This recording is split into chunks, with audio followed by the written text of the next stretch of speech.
Hi, it's Isabel Madison. Welcome to our makeup chair. Today I have a very, very, very special guest, Alison Gladieux. I love this name, Gladieux. It's such a beautiful, elegant French name. It is, thank you. Welcome and thank you for joining me today. I am dying to hear all the stories, all the good stuff. But first, I want to know how and why you became a makeup artist. How and why? Well, the how is that I was in Oregon in high school, pretty depressed because I found out I'm solar powered. My mom kind of saw that in me in high school and was like, I'm going to get this kid out of here. And so she surprised me with a trip to Santa Barbara and took me to the college there and was like, do you want to go to school here? And I was like, this place is absolutely magical. And so I was so excited, got myself enrolled. And when I was there, my parents were like, you need to get a job. This place is expensive. We need the help. So I ended up getting a job at Nordstrom Cosmetics. I met a girl who worked for Christian Dior and she's like, the most money you can make at 19 years old is going to be at Nordstrom Cosmetics. Wow. So I ended up working for a no-name skincare line called Clientele. Wow. And I turned it into the #1 selling counter on the West Coast for that brand. Oh my God. And I just loved it. And the inspiration really came from, at that time, MAC Cosmetics was sort of new. And all they had, they have these big bays of different cosmetic lines in the cosmetic department. MAC had just 2 squares in the whole bay. But the people they hired were so cool, so young and hip. And they wore like short black mini skirts and boots. And they always had their hair done. And they did innovate that kind of little niche in that world. They were the coolness. They were the first line that took it from conservative cosmetics for the more mature woman to like street makeup fun. Frank and Frank started that brand, and they were a couple from Canada. They were making lipsticks in their kitchen, and they turned it into a brand. So anyway, they moved into the Bay, and I was very inspired by these cool girls, and they took me aside, and that was the first time that I got a taste of like what it was to put makeup. They were like, you really have a skill for this. Like, you really should consider doing makeup. And I was in college there for like 3 years. And then I realized like, I told my parents, I'm like, I want to forget this. I'm coming home. I'm going to get my budget in line. And then I'm going to move to LA and I'm going to become a celebrity makeup artist. When I did move back to LA, I transitioned from that no-name skincare line to Lancome. And then the MAC counter manager, her name was Susan Comeau, came over and was like, you need to come work for MAC. And so she interviewed me, hired me. And then actually I worked there for about 1.5 years and I got all the education. Gregory Arlt, shout out to Gregory. I love you forever. I love Gregory too. I love him. He's great. He trained me. Oh, he did? He did. We're a tight family. I learned from the best, but I do want to touch on, so Susan Comeau in Oregon at this, suburbia MAC counter, she over time was like, Nordstrom wants to fire you. They think you're too mouthy and spicy and you just don't fit in here. And she goes, but I love you. And so what I'm going to do is I'm going to eliminate your position so you can collect unemployment. I want you to dump that loser boyfriend, get in your Mazda Miata and drive to Hollywood and go where you belong because you don't fit in here. I love that. I don't want to age myself. I'm falling in love with you by the second. Like, I love this story. Thank you. God. Yeah. So I hopped in my little car and I drove down to LA. And at that time, again, I'm aging myself, but it's important to know, like, we had Thomas guides, you guys. This is how I got around Los Angeles. And what I did was I found out all the regional executives of the different cosmetic lines in Oregon. I found out their names and I called around to all the cosmetic lines here and I said, so-and-so referred me to you. All lies. So-and-so referred me to you. I'd love to come like be a day player for. So then I started day playing for like Stila at Saks Fifth Avenue, Chanel at, all the different department stores, different lines. I was just like a day player. Yeah. And so then it broadened. I wasn't just a MAC girl anymore. Right. All of the makeup artists that I was competing against already had books. Back then we didn't have the gram. So we had books with our work. I didn't have that. And I remember it was a rainy day. I wore a velvet suit and I went and I interviewed Monique from MAC could tell you who the counter manager was anyway.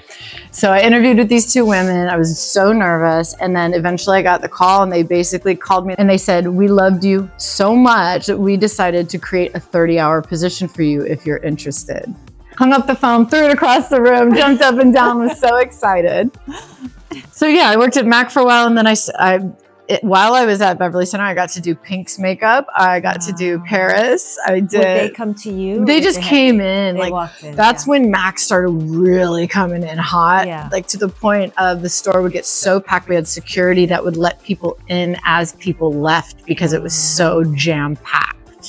Oh, goodness. Yeah. What year was this? That was like 2000, but somewhere between 2000 and 2003. So I had a producer come in, and my first break she was like, "What are you doing here? You belong in television." And that just snowballed into like Mario Lopez, Animal Planet.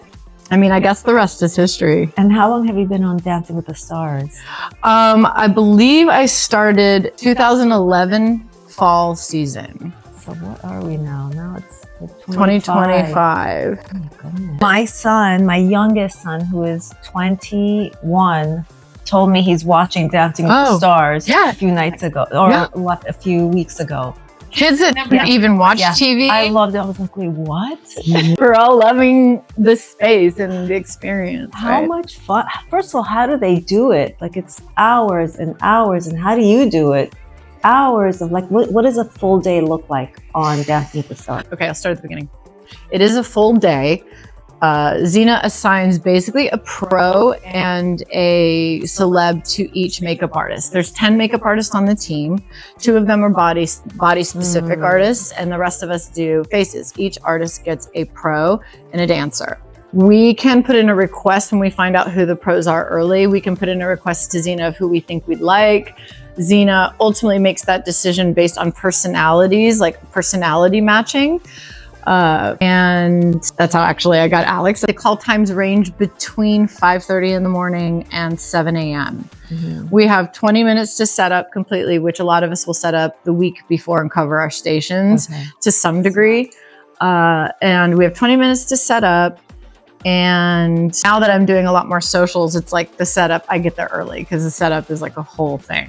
We each get, one of our talent will come in. There's a schedule that comes up which person you're getting first. So you can kind of set up your station accordingly. Xena will send us a storyboard of what they're going to be doing. So it's the wardrobe sketch, the talent in the wardrobe, the dance, the song, and then some makeup inspo.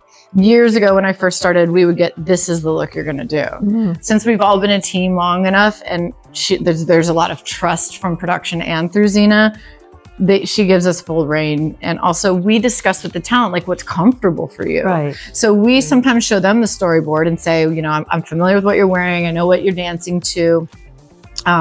This was the makeup inspo brought up by the production. And I can actually add my own personal inspo, and then I collaborate with the talent on the final look. That's great. Because some of them have their thing, like Alex doesn't like mascara on her bottom lashes, these girls are like, they're old enough to have the things that they know about their own face. And I think, being an artist as long as I have, trusting them. Like, your face better than me. I'm not trying to tell you how to live. Like, I would have a hard time giving full control to someone else to do my makeup. Absolutely. I would have such a hard time. Like, don't put anything blue. Don't put anything green on my lids. Don't do anything like too sparkly. I'd probably freak out. So you worked with Alex Earle this season. Mm-hmm. How did you get her? How did that all work out? Oh my gosh, it's such an incredible story. I'm so glad you asked that question. She's the it girl. She's it. She is the it girl. I mean, worldwide, and for the right reasons. She's really authentic and true and kind and very professional. She was professional from the very beginning all the way to the very last second. So years ago, I had a makeup artist reach out to me. She knew I had done Kim Kardashian for a photo shoot, and she was like, I want to come out and shadow you. And she came out and shadowed me on a silly little game show I did. And she ended up going back to Miami and becoming a huge celebrity makeup artist, doing Sports Illustrated, covers of major magazines. Her name's JoJo. Her name's JoJo, and she's incredible. So I got a phone call before the show, before we had pre-shoots, and she's like, oh my God, my girl's going to be on your show. You have to get her, Allison, you have to get her. And I was like, who? She's like, her name is Alex Earl. You're going to love her. She's beautiful. And so fortunately, we're able to call Xena and ask for who we want. So I contacted Xena and said, really, I need to get Alex Earl. And Xena said, that's so funny because I was planning on pairing her with you anyway. Aww. And so she's like, let's see how the pre-shoots go. And if everything works out great, then she'll be your girl. And so we did pre-shoots and it was like magic. Just magic. She sat in my chair and I was like, oh, so lucky. Of course, did a little bit of research and I was like, this girl is so beautiful. I can't wait to do the makeup on her face. Yeah. Yeah, it is a gift to be able to do that for someone who's already so talented and gifted and special. And perfect bones. Let's be real. It's about the craft, perfect bones. Were there any hard no's for her when you're doing her makeup? Like you all obviously have your own creative style and then you want to do it for someone. Is there anything like, oh my God, no, do that? Yeah. Well, I always ask a client before I start doing their makeup, is there anything that, you just really don't like that I need to know about? And she was really she communicated really well with that. She's like, I don't like thick brows. I want to keep my brows nice and thin and very little, little product as possible. So that was easy, no problem. And then another one throughout the season was no mascara on the bottom lashes. And that one was a little tough for me. Yeah, me too. Love mascara all over. Never enough. What was your favorite makeup look on Alex? The audience might not want to hear this because I got so much about the rocker look. Everything was the rocker look. But I think for me, it was Glenda. It was Wicked Night. Oh, really? Mm-hmm. Yeah, because she's just such a bombshell and she comes so pretty. And I was able to do light, pretty, feminine, and she played that character. She just embodied that character so beautifully. Wow. And it was just classy and girly. And, there's still that like little 7-year-old in me that loves playing with makeup. And I have this Barbie doll in front of me who's, stepping into character. So that was my favorite look. I think that was mine too. Was it? I think it was mine too. Yeah. It's more my style, I think, anyways. But I mean, you do such a great job. She was gorgeous every single time she stepped foot on stage. Thank you so much. I think that was my most favorite also. Yeah. I love that one. So when they're on stage, is there like a time or moment where you think, oh my God, please don't ruin your makeup. Please don't sweat it off. Please. I hope it doesn't like move at all.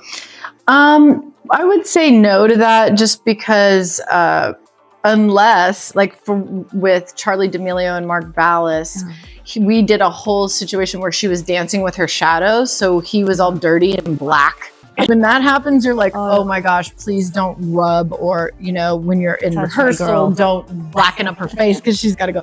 So in that scenario, yes. But the most part, I think the team, we share a lot with each other what we use to create. And what we do is we build. So prepping the skin with a good primer that really grabs the foundation, using cream blushes and then a powder on top of a cream really kind of solidifies that.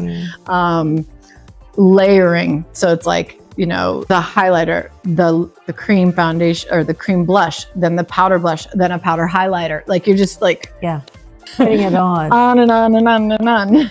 It's not your everyday look. And how about the lips? The lips we reapply quite a bit, I would say. Start with a lip liner. Yeah. So with the lips, it just depends. Lip liners. What advice do you have for makeup artists who want to go into TV? Wow. Be careful of your thinking. Watch your thoughts because right now, because Instagram is there's so much content out there, it's easy to probably minimize yourself by seeing all of this amazing content being put out.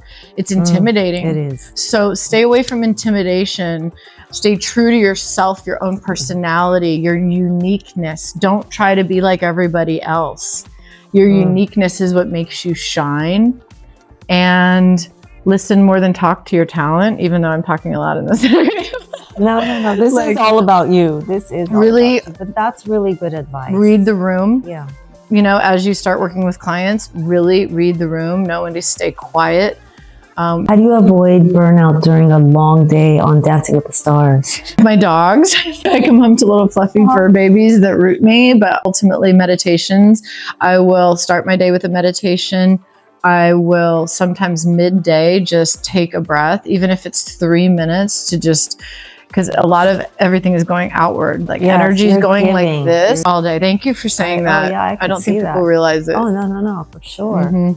For sure. Reversing that energy flow inward. So closing the eyes, putting my hand on my heart, taking a deep breath, just like slowing everything down. As much as the star is on, so are you. You're on all day long because you're giving and you're taking in their energy from all the whatever they have to do. Being on takes a lot out of you. Right. So there's the energy exchange with your talent, where you are their emotional and physical support, as well as in the back of your mind, organization of a million micro pieces. To make sure that those pieces are where they need to be when they need to be there. It's a live show. So if you forget to take that one sparkly changeover out to the breezeway and it's go time. So there's a lot of like organization and then also cleanliness. Some makeup trends you are loving right now? Yes, the makeup trends that I'm absolutely loving right now are the lip oils that are coming out. These new formulas of lip oils. I know Makeup by Mario has some that have come out. It's all about the lips. Shine on the lips. Shine on the lips. Yeah. Do you remember like the 70s disco look and shine on the lips? Everything. So glamorous. Oh my gosh. My friends who are watching this right now are like, wow, she knew what to say. Everything 70s for me. 70s. I would still walk around with my bell-bottom cords. What advice would you give to the 13, 14, all the way up to like 20-year-olds who are now obsessed with makeup? Find fun in the color. That's also trending for 2026, is you're going to see less neutral, like more pop. But I would say find fun in color. You don't need coverage. You know, spot cover. You know, have fun with mascara colors. Yeah, that's fun. That is fun. Purple mascaras, and you can always, if you don't want it to be too bright, you can do like a black mascara and then follow up with a color over it, so it's a hue. Versus like just that color. In the 80s, we used to wear that neon blue. Oh yeah, remember that color? Yeah, we still have it. Voluminous makes one. So pretty. So pretty. It's fun. Like that would be the advice: is have fun. Have fun. But don't do it as Keep like it clean though. Yeah, you don't need to mask up. Right. Don't mask up. Keep the skin clean. Just have a little bit of fun. Like we wear makeup so we can look like you. Yeah. That's why we're doing it. Is there a misconception that people have about being a makeup artist in Hollywood? What do people think? I don't know. Do you ever get like anything that it's so much fun? Well, I guess because I mean, it's a lot of work versus, oh my God, you're so lucky. You just, you know, that your job is so much fun. It is. You worked hard to get there, and it's so much work to keep it. I'd say if you really love the craft, it's something you're really considering doing, it's a fantastic career. You can make up in six figures too. Obviously, we see now with like Mario and Patrick Ta, you can be millions. But even on like the masses level, it's a six-figure career. And I think that there is a misconception that, oh, you're just a makeup artist. It's like, no, this is a real career. So I think to some people, there's like, it's the level of respect isn't really there unless you're in the Patrick Ta line, Patrick Ta. Whereas I think there's a lot of people out here really making use of a great career and enjoying it. But yes, I'd say the misconceptions would be you are lugging around a lot of weight, you know? You're carrying a lot of weight on your back, so staying physically fit is imperative. I've been a hot yogi and I've worked out my entire life, but I've seen other makeup artists really struggle with their bodies because you're constantly, your elbows are up in the air. So I have a little baggie for you of goodies that I want you to try. Should we play? Yeah. Let's play with them a little bit. Yes, this is for you. Thank you so much. It's just all the new lip glosses you have. If ever there was a reason to be a makeup artist, it's this. It never gets old. It never gets old. Yeah, well, I can tell you which one Alex would choose. If the audience wants to know, it would be this one. Peaceful. It's a beautiful brown. That's her gorgeous. Favorite, huh? That's her favorite color. That's her favorite color. I do everything. I do all the product development. You do such a wonderful job. This is gorgeous too. Look at this peach. Easy for everyone. Oh, I love the texture of that. This will This stay is- on for hours. I just make what feels good. It feels good Right. to have this on the lips. The blush feels good on the skin. Mhm. You have some time off now until the next season starts. Yeah. How much time do you have? Like, when does it start? Well, I leave on a 3-week vacation. I'm going to go to Oregon and Virginia to visit family and go hiking. It's like I'm such an outdoors person, so I'm really excited to just submerge myself in nature. But starting next year, I'm really excited. A show that I just did with Caroline Vazana. She's a fashion stylist based out of New York. She's absolutely incredible. Her whole mission is to get people to bust out of their shell and realize that they can express themselves through wardrobe, and how you can gain respect in the world by expressing yourself through clothing. Love her style, love her energy. We did a show together, so that's going to launch sometime in spring. Oh, wow. And where do we watch it? I'm not exactly, I think it might be on Netflix, but cool. I will definitely keep you guys updated on my we need Instagram. to watch. This is going to be So I'm really going to be focusing on doing content and giving everybody what they're asking for. Love A lot of people are pouring in, and I feel so honored. Everyone's into manifesting now. I feel like that's such a big thing everyone's talking about. And I think you can manifest what you want through makeup almost, or who you want to be. Who you want to Who be. do you want to be, and do it with makeup. And being creative is the closest thing to godliness. So makeup and wardrobe and all of this is a great way to express yourself, right? And it makes you feel so great. So great. So great. Yeah. I honestly see a different personality now that you have this lipstick on from the cooler shade that you had on before. It was gorgeous, the one before. And now I'm like, oh my God, you look like a different human being. Thank you. So beautiful. She shape shifts. You're striking now. Thank you. I love it. It's absolutely stunning. This is my new everyday lip color, you guys. Love it. Naked. Who doesn't want to be naked? Kidding. Thank you so much for being on the show. Oh my gosh, I'm so unbelievably honored that I'm honored. Oh my God, you're such beautiful talent. Thank you. Charisma, your personality, all like it's a whole beautiful package. Thank you so much. Thank you. Are it. And I love this product, so I'm so excited to take it home and use it and share it with my viewership. Thank you. Yeah, Thank you. Thank you for all the love you gave us. Oh, of Thank course. you.